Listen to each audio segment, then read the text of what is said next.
My understanding is earlier today, there was an incident and you ultimately got arrested by a police officer. Do you remember that? I remember that. Okay. Do you remember what he arrested you for? I believe I may have been arrested for something similar to murder. Detectives are often trained to uncover the motives behind heinous crimes, piecing together clues to understand the psyche of those who commit them. But what happens when the motive is as disturbing as the act itself? In the case of Alek Minassian, detectives were confronted not just with the brutality of the crime, but with a chilling ideology that fueled it. Alek Minassian, April 23, 2018. The city of Toronto was stunned by a horrific incident perpetrated by 25-year-old Alek Minassian, a student at Seneca College. The day began with Minassian visiting Ryder Rentals to inquire about renting a van under the pretense of moving furniture from his home. Despite having no prior experience driving such a vehicle, a background check showed no red flags, allowing him to proceed with the rental. He requested assistance in operating the van's gear shift from a sales representative and remained inside the van alone for over 20 minutes, during which he posted a cryptic message on Facebook signaling his intentions. Minassian's Facebook post, which ominously referenced an incel rebellion, alluded to an ideology that blames women and sexually active men, Chads and Stacys, for his perceived social and romantic failures. Around 1:20 to 1:29 p.m., Minassian began his deadly rampage along Yonge Street, deliberately driving onto the sidewalk packed with pedestrians during lunch hour. His actions were calculated and ruthless, targeting anyone in his path. The van swerved erratically from one side of the street to the other, leaving devastation in its wake. Before long, emergency services were inundated with calls reporting a vehicle deliberately striking pedestrians. The rampage finally ended after 9 minutes when a police cruiser pursued and cornered the van. Okay, who is in foot pursuit and where exactly are you? Hands up! Hands up! Get down! Get down! Oh God! Jump out, take it! Get down! Get down! Get down! Okay. Sounds like a beat crossed over Shepherd. Get down! Anybody down in that area that can give me an update? Get down! 33, I'm making all the way back. Get down! No, get down! 130, down on the man. 3322, I'm heading over to help her and see where they're along.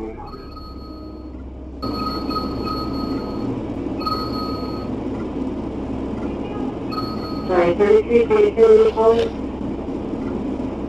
Yeah, I'm heading over to 32 to help them out where they want them. The last location I had is Yonge south of B-Cross. Minassian was promptly arrested, but not before his attack had claimed the lives of 10 innocent people and injured 16 others, making it one of the deadliest assaults in Toronto's history. In the aftermath of the attack, the crucial question that emerged was why Minassian had committed such a heinous act.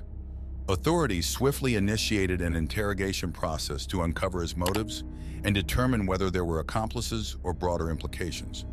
The interrogation, which took place 9 hours after his arrest, was conducted with care by a senior detective who was well aware of Minassian's condition. What I want to do, Alek, I want to talk to you, okay? We're going to spend a good deal of time together, okay?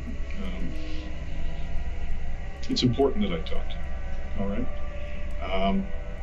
I'm going to ask you questions, okay? I'm going to ask you questions about your background, your education, your relationships with your family, friends, work, travel. And I'm going to ask you questions about what happened today, okay? You don't have to answer those questions if you don't want to, okay? You understand that? Yes. But if you do decide to answer my questions, okay, I just ask that you do two things for me, okay? First thing is I ask that you treat me with respect, okay? I promise to treat you with respect throughout the entire night. Okay, all I ask is you do the same for me. Is that okay? Yes. Okay. The other thing I ask, Alec, and I've been doing this a long time, okay? And I typically never have any problems with people or anything like that. I don't expect to have a problem with you today, but if you do decide to answer my questions, would you do me the favor and just speak from the heart, okay? And just be truthful. That's all I ask. Does that sound fair? Yes. Is that okay? Okay. My understanding is earlier today, there was an incident, and you ultimately got arrested by a police officer. Do you remember that? I do remember getting arrested. Okay. Do you remember it was a uniformed police officer who arrested you? So in other words, he was a police officer in a uniform? Yes, I remember he had a uniform. Yeah, okay. And I know there was a bit of an altercation. We'll get into that. But basically, I just want to kind of cover off a few points before we get started. My understanding is that that incident, the time that you got arrested, you were on or near the area of Yonge Street earlier today. Is that right? And a police officer told you that you were going to be placed under arrest. And he placed you under arrest. Do you remember that? I remember that. Okay. Do you remember what he arrested you for? I believe I may have been arrested for something similar to murder. Okay. I believe it was originally you were arrested for attempted murder, and subsequent to that, the officer placed you in handcuffs. Is that right? Yes. Yeah. And then he placed you into the back of his car. Correct. Correct. And then you were transported. You were delivered here in a police car to 32 Division. Correct. Do you remember that?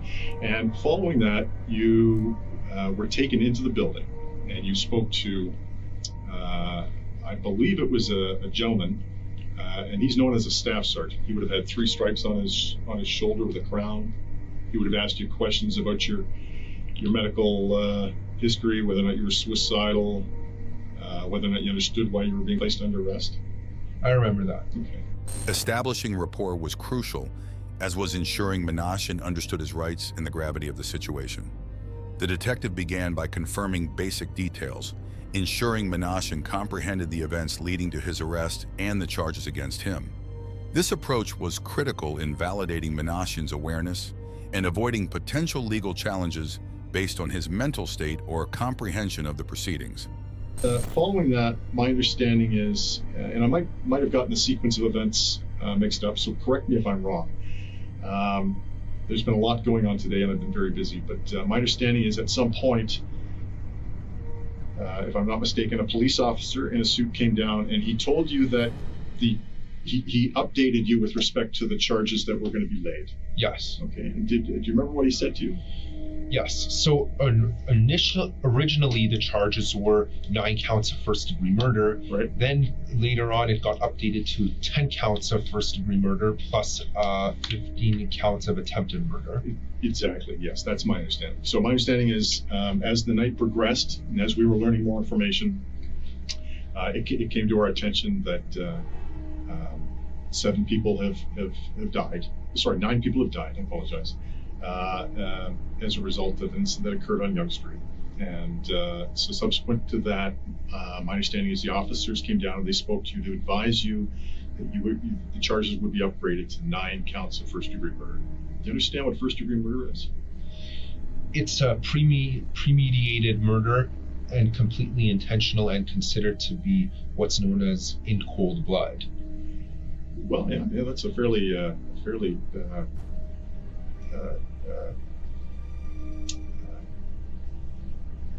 precise way of describing it. What we call it premeditated. It means premeditated. You understand what premeditated means?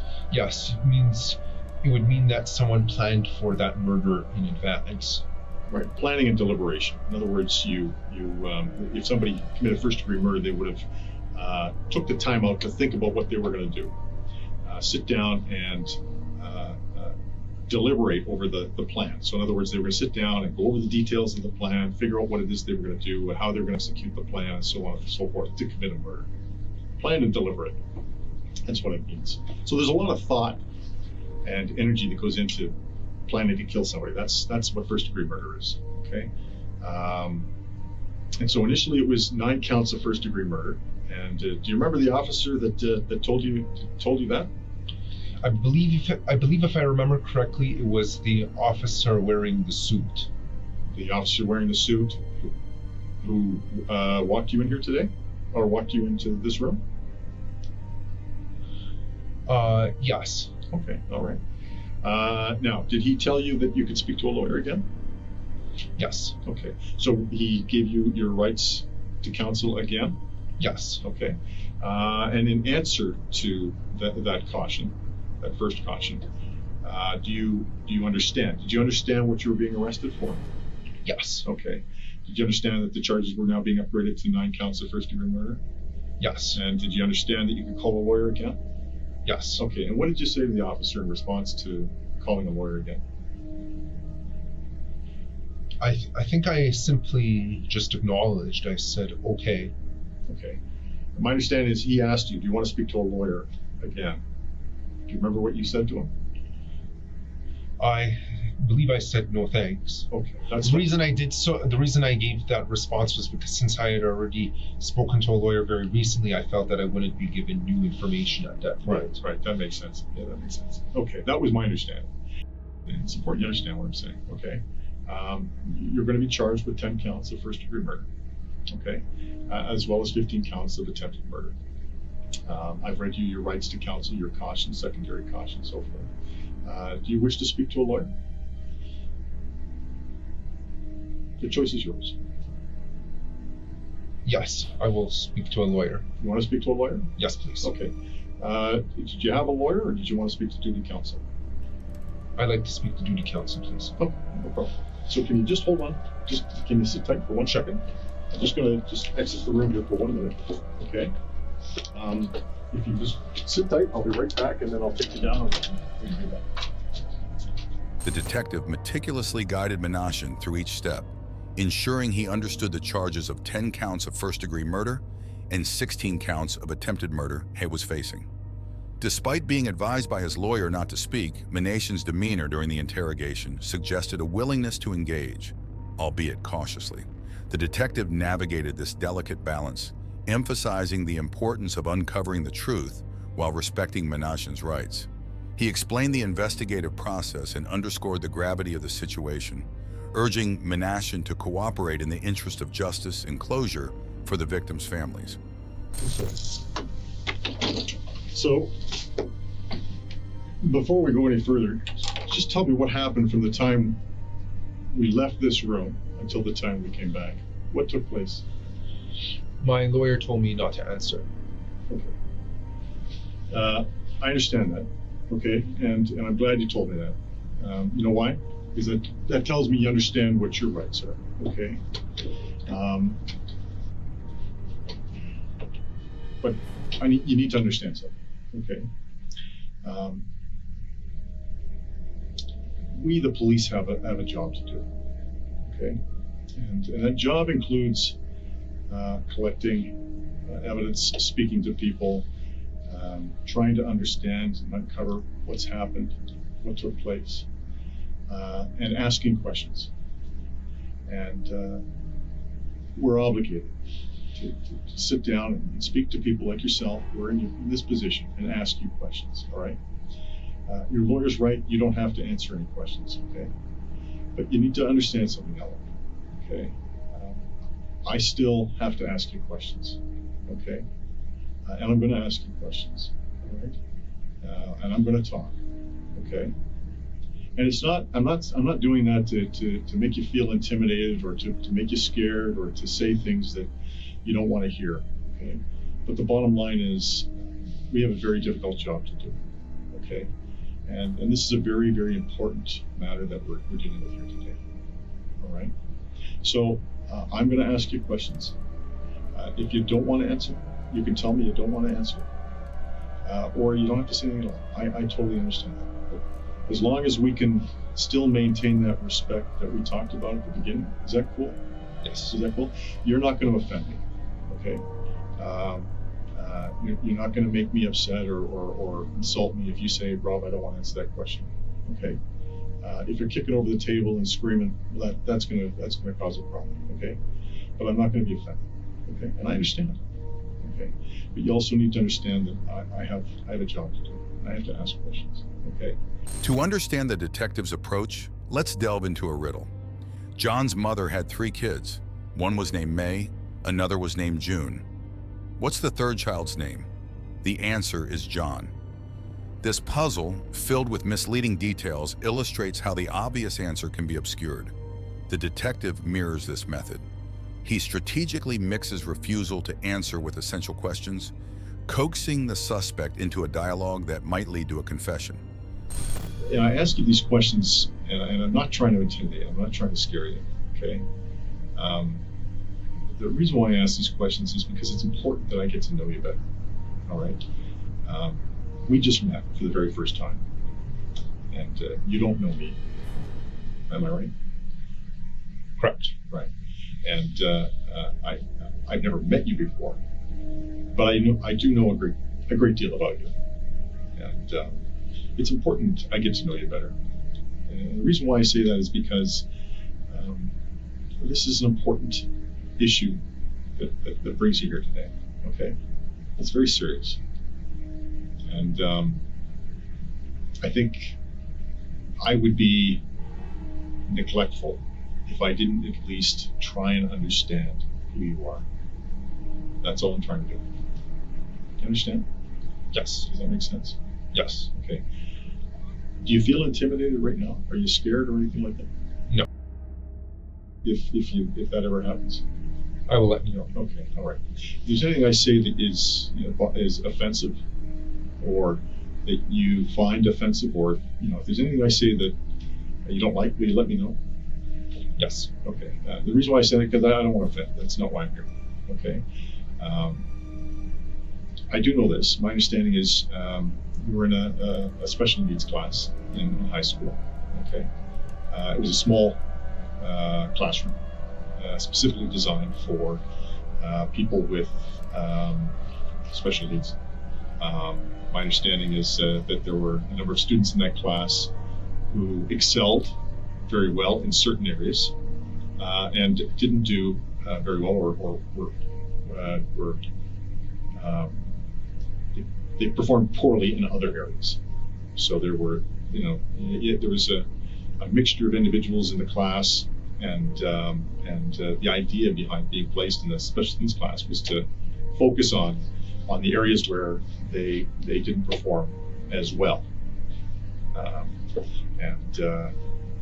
In my conversation with you, in my experience with people with special needs, because I've been doing this a long time, and I have actually family members who have special needs because of a variety of different reasons. I can recognize people who have special needs. And so the reason why I'm saying that is because I want to make sure you understand what I'm saying, okay? I don't want to be saying something that is going to confuse you or make you feel uncomfortable or make you feel scared. Does that make sense? Yes. Okay. Now, my understanding is your dad's not working. He used to work for Rogers, but he's out of work right now. But he's looking for work. Is that right? I do not wish to confirm or deny that. Okay. Your mom works for CompuGen. That's a computer company. Is that? I do not wish to answer that. Okay. All right.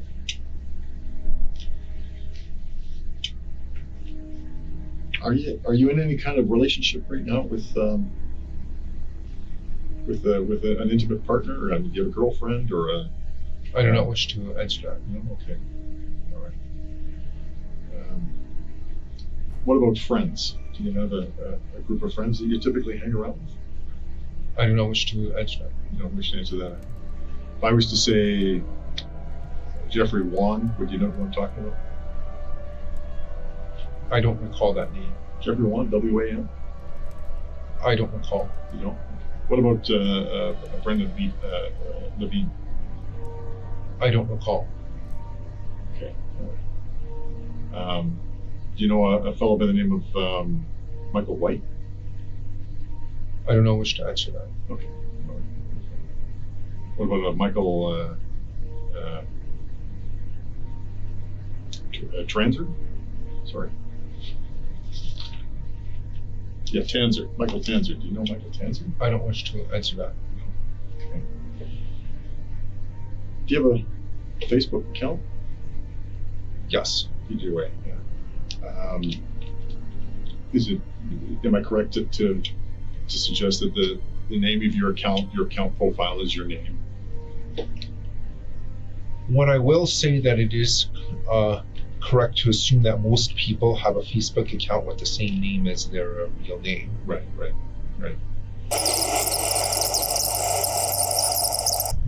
And my understanding is your Facebook account is your activity on Facebook is kind of sporadic. Sometimes you're on and then you go off and then you go back on and then you close down your account and you open it back up.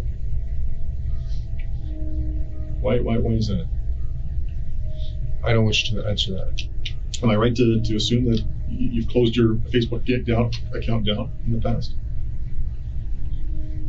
I may have done it once. Yeah. Oh, okay. All right. When did you close it down? Did you say when or what? No, when? I don't remember. It was quite a while ago. Oh, okay. And how long was it closed down for? I would say at least a year. Oh, okay. And then, am I right to assume that you just recently opened it back up again? Yes. Yeah. Okay. And when did you open it back up? I think about a month or two ago. About a month or two ago. Okay. And how many friends do you have on Facebook? I don't remember the exact count. Okay. Are you active on Facebook? My rate of sign-in is inconsistent. Sometimes I might sign in for a couple of days, but then might not sign in again for another week or so. Okay. Is there a reason for that? I just don't have a specific pattern when deciding to use Facebook. You don't. I'm just thinking in terms of a routine. Like when I actually use Facebook a lot. I'm surprised. Undeterred, the detective asks about the suspect's social circle. Does he have friends he hangs out with? The suspect refuses to answer. Specific names mentioned elicit the same response, indicating a reluctance to divulge personal connections. The detective senses the suspect's discomfort, but persists in building a profile. Turning to social media, the detective mentions Facebook, where the suspect's sporadic activity has caught his attention. The suspect admits to having an account, but declines to provide further details or discuss his usage patterns. In terms of females, I mean females and women, because you're 25, you're a young man, right? We'll call them women. In terms of your feelings towards women in general, how would you describe that? I would say that sometimes I am a bit upset that they choose to date obnoxious men instead of gentlemen. Yeah. So I have a well, I got involved in this issue. I'll tell you about it later. But so my understanding is you have some problems with women who date obnoxious men. Right? Yes. And these guys, I'm thinking you're talking about the fellows who are loud, arrogant, generally outgoing and popular with girls. Yes. Is that what you're talking about? Yes. Okay. And you have a problem with the women that date these fellows. Yes. Why is it that you have a problem with the women?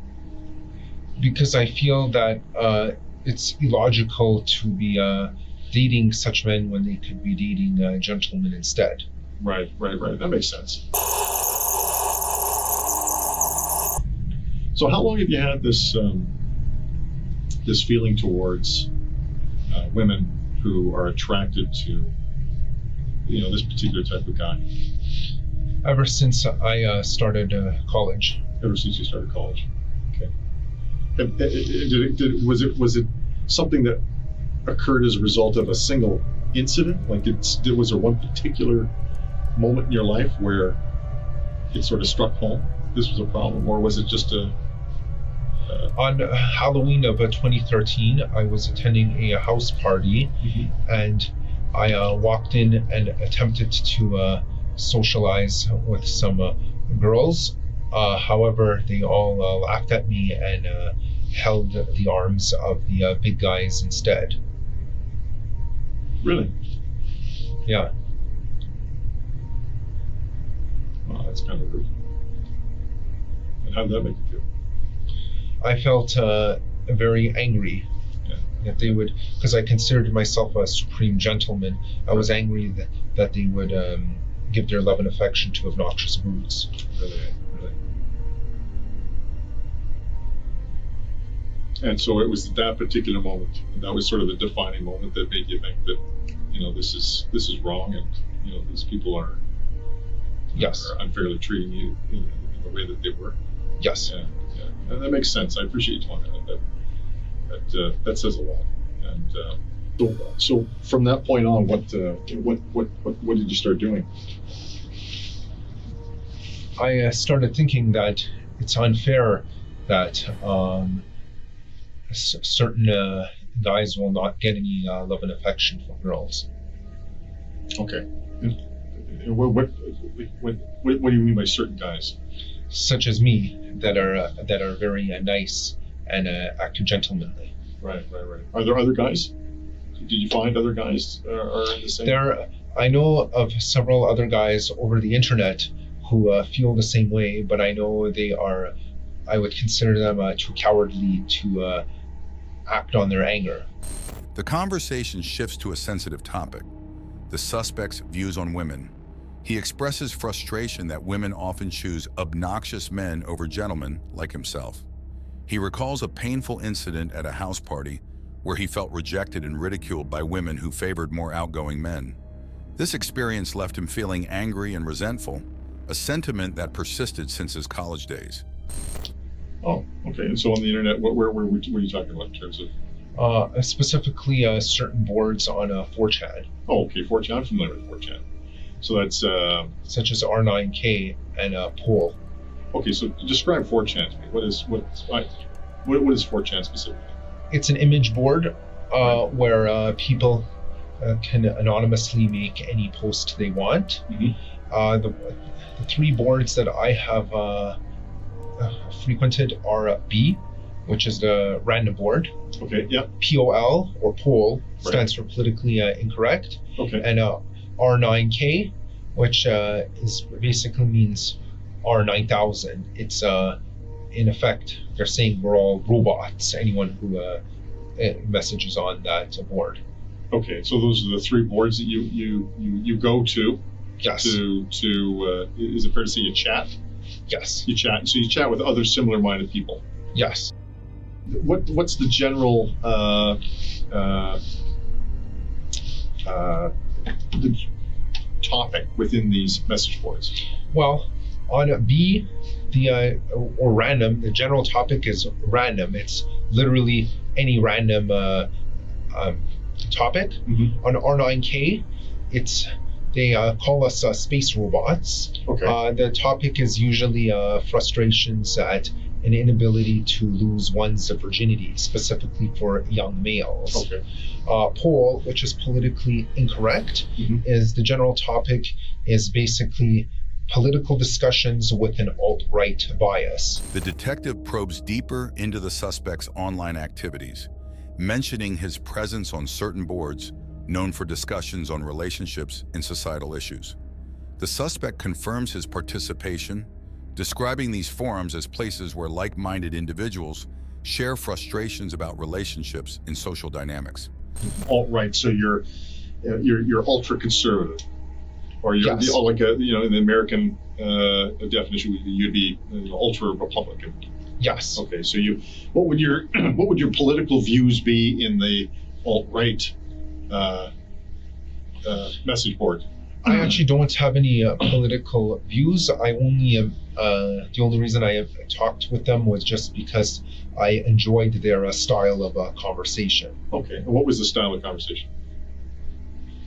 It was very blunt and honest. So, and what would it be? What would it typically focus around, or what would the typical conversations contain? Red pill truths about why women choose to date obnoxious men. Date the Chads. Yeah. The Chads of this world. Yeah. Yeah. Basically, the Stacey's going for the Chads. Exactly. The Stacey's are the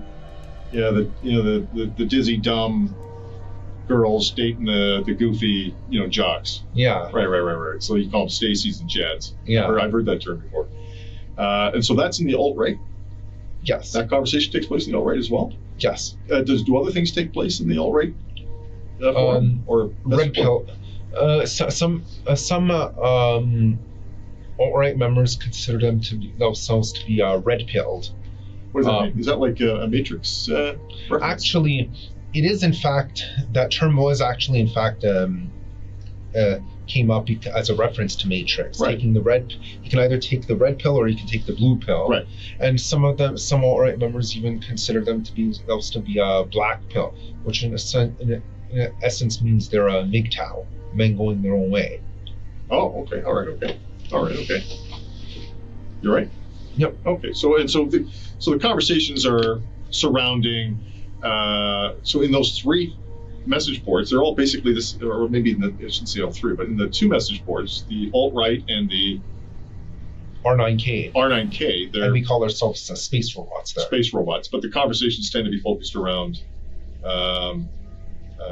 fellows who have been unable to lose their virginity due to the Stacey's of this world and the Chads. Yes. Right. And I've done a little bit of reading, and I know a little bit about involuntary celibacy. Celibacy, right? So being celibate, involuntarily celibate. What does that mean? That means, celibacy means someone who never has a sexual intercourse. Right. Involuntary celibacy means this wasn't your choice. You essentially have been thrown into true forced loneliness and you're unable to lose your virginity. Right. This is especially painful for young males. Right. That makes sense. So when you're on 4chan, what specifically are you, and 4chan, when you're on your different websites and Forever Alone, let me ask you this, sorry, to sound confusing. Which are you more active on in terms of 4chan? 4chan, okay. When did you first, sorry, you mentioned this and I forgot. When did you first go on to 4chan? 2014. 2014. Specifically when in 2014? May 23, 2014. And how were you able to remember that? Because I remember that was a very significant day. Okay. What was that? That was when Elliot Rodger decided to essentially commit an uprising, a beta uprising, if you will, right, against the Chads and the Stacey's. Okay. And that was in the United States? Yes. Now we're starting to see where the influence came from. Elliot Rodger was one of the two attackers in the 2014 Isla Vista killings, during which 6 people were killed and 14 injured by gunshot, stabbing, and vehicle ramming. He drove his car through a sorority house and before doing so, uploaded a video to YouTube titled Elliot Rodger's Retribution. Girls gave their affection and sex and love to other men, but never to me. I'm 22 years old and I'm still a virgin. His intent stemmed from frustration over his inability to find a girlfriend. Rodger didn't just inspire through his actions. His words also resonated deeply, influencing others like Alek Minassian. And so when you talk about... Well, because incels don't believe in borders. Right, okay. So locations are irrelevant to us. Right. But for geographical reference only, am I right to understand it occurred in California? Yes. Okay. And what type of uprising occurred? What happened? It was a beta uprising. A beta uprising? Okay. Although he didn't call it a beta uprising at the time. Someone else who was inspired by him by the name of Chris Harper called it a beta uprising sometime in, actually I believe it was October 1, 2015. It was 2014. No, someone else named Chris Harper Mercer in 2015 called it a beta uprising. I'm only retroactively assigning the label a beta uprising to the Elliot Rogers moves. I thought Chris Harper Mercer committed a beta uprising in Oregon in 2014, which later fueled Elliot Roger to do something similar in California in 2016. It was actually the other way around. Elliot Roger in 2014, You're right. I'm sorry. Yes. His what I'm retroactively calling beta uprising inspired Chris Harper Mercer to do the same thing in 2015. You're absolutely right. You're absolutely right. That makes a lot. It's more than so. Is there? So the targets? Who would the targets for this uprising be?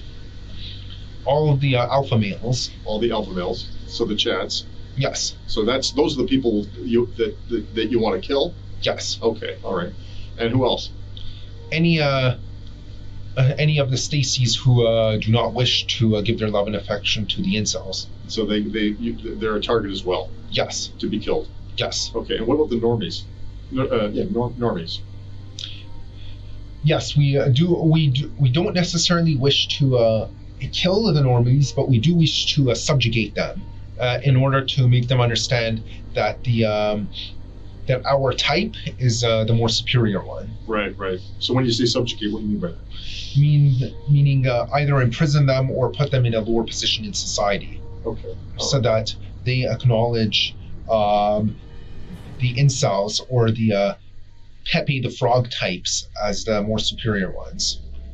So you're saying things that I'm not familiar with. Sorry. What's a Pepe the but Frog? He's a mascot on 4chan. He's a mascot? Yes. Oh, mascot on 4chan. Yes. And I was using a metaphor. Oh, okay. Yeah, so he's actually worshipped quite frequently. Oh, okay. All right. So going back to the conversation with Chris and Elliot, you're talking to these fellas. Now, when are you having these conversations? When do these conversations start taking place? Obviously before their massacres, because they're both dead now. Right. Okay. And then once you learned of so it was Elliot who was first in 2014. Yes. So what did you and Elliot talk about? I find you very interesting. I do, and I find this fascinating. But I want to make sure I don't go too fast. Who did you have conversation with first? Let me ask you that. Elliot. So how did you learn of Elliot? Because we private messaged each other on Reddit after I saw one of his posts, and we just talked about each other, got to know each other, and we found each other very interesting. We both had the same frustrations at society, despite being separated by distance so far apart. Right. Did you ever visit him? No, but I wish I could have. Yeah. Did he ever come and visit you? No, but I wish he did. Yeah. Did you ever communicate outside of 4chan? Did you ever communicate on anything else outside? Reddit was the first place we communicated. Oh, okay. And was it Forever Alone? Yes. In that subgroup? Yes. Okay. And did you ever communicate on any other medium or platform? Other than Reddit and 4chan, no. So you didn't Skype or call on the phone or anything like that? No. Okay. So how long does this conversation with Elliot? So when specifically? You may have mentioned it. I wasn't listening. When specifically did you first contact or have contact with Elliot? January of 2014. 2014. And when did you stop having communication with him? As soon as he was deceased. Okay.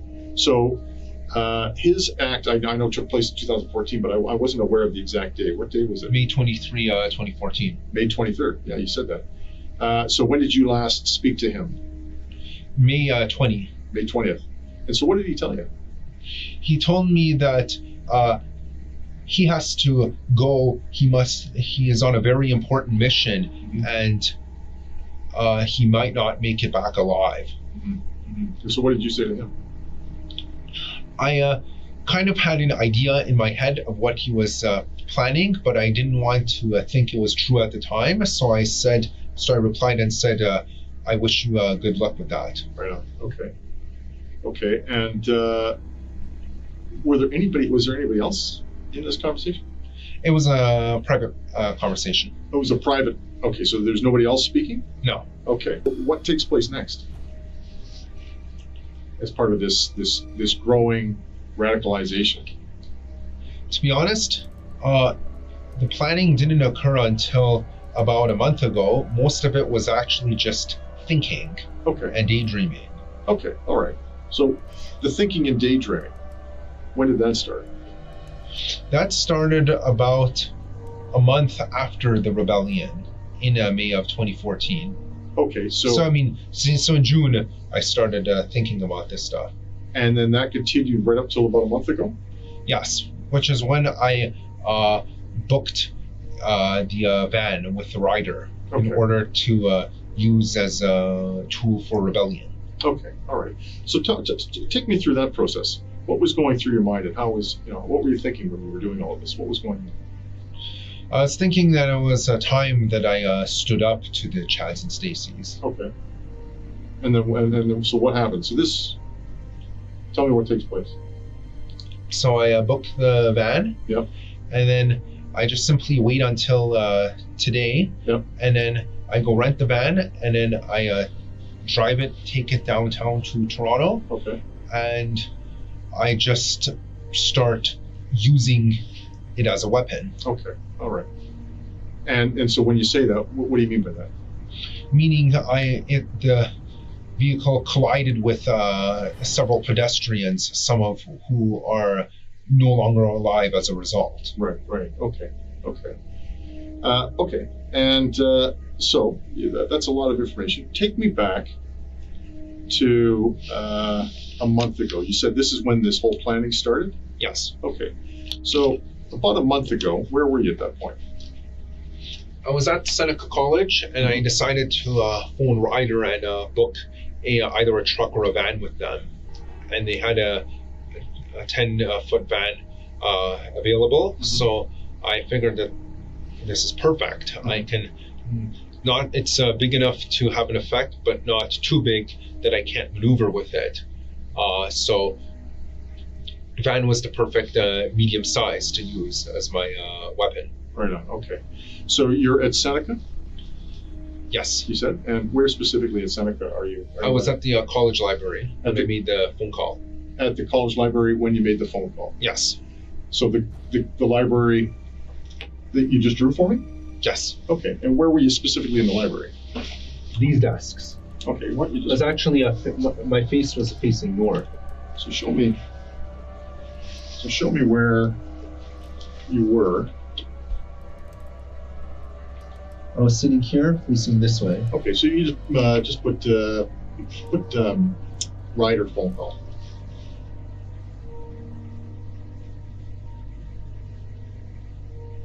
Okay. So you're sitting there, and this is about a month ago. What day specifically is this? It was near the beginning of April, so it wasn't exactly a month ago, but almost a month ago. Okay, all right. Can I ask why you chose April 23rd? I felt it would be more symbolic if I had completed my exams. Okay, but apart from the 23rd, there was no other reason? No. So if you finished your exams on the 15th, it would have been the 15th? It would have been the 16th. Oh, the 16th, okay. All right. So how long is your conversation with the fellow from Ryder? About 2 minutes. Okay. Because it was fairly quick. Okay, all right. And then what happens? So you made this phone call. Sorry, let me ask you this. Did you reserve the truck? Yes. Oh, you okay. And what did you tell him in terms of reserving? How was that going to take place? I said that we agreed that I could just simply pick it up. Okay. Did you have to give a deposit or anything like that? Yes, I had to give. It was about a $400 deposit when I arrived at the location. Okay, but that's not till later. Correct. Okay, so you just reserved the truck. There was no requirement for you to give any type of credit card or form of payment? Correct. Okay. So you reserved the truck, then what happens? Then I simply record the reservation, and then I go on that day to pick it up. So nothing happens for approximately 1 month? Correct. So you're not thinking about this? Or I am thinking about it, but I didn't Okay. need to make any further preparations. Okay, so what are you thinking about while you're waiting to make these preparations or waiting to rent the truck? The uprising. I was thinking that I would inspire future masses to join me in my uprising as well. Right, how are you going to do that? I was going to tell people on 4chan beforehand. Okay, all right. And did you do that? Yes, I did. I did a 1 day in advance. Oh, okay, all right. So did you actually go onto 4chan Yes. and post messages?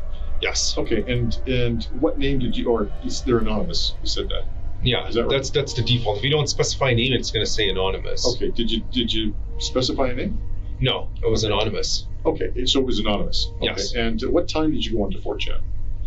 Approximately at 3 p.m. yesterday. 3 p.m. yesterday, okay. And what specifically did you say?